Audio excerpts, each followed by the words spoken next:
Buonasera e ben ritrovati con l'informazione flash di New Sicilia, i principali titoli del pomeriggio. Brigida Alaimo, il nuovo vice sindaco di Palermo. Il sindaco Roberto Lagalla ha firmato il provvedimento che le affida l'incarico a partire dal 13 luglio. Alaimo, già assessore al bilancio e alla società partecipate, succede a Giampiero Cannella, nominato sottosegretario alla cultura. La Corte d'Assise d'Appello di Reggio Calabria ha condannato all'ergastolo il boss palermitano Giuseppe Graviano e Rocco Santofilippone, esponente della Cosca Piromalli. Sono stati riconosciuti i mandanti degli attentati ai carabinieri avvenuti nel Reggino tra il 93 e il 94 nell'ambito della strategia stragista che costò la vita ai militari Antonino Fava e Vincenzo Garofalo.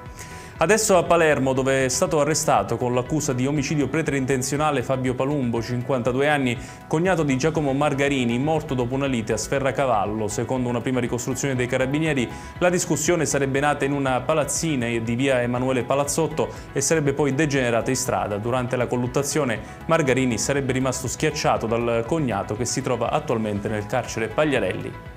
Restiamo a Palermo, dove a 3 mesi dalla tragedia di via Ruggero Marturano i sindacati Filca e Feneal hanno organizzato un presidio per ricordare i 2 operai morti dopo il cedimento della gru su cui si trovavano per dei lavori ai balconi dell'attico di un edificio.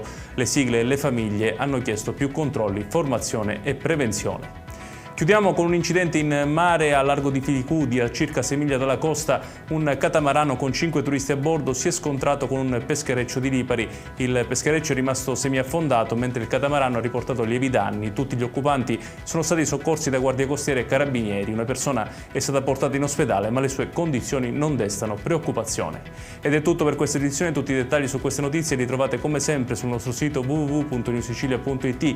Grazie per averci seguito e buon proseguimento di serata.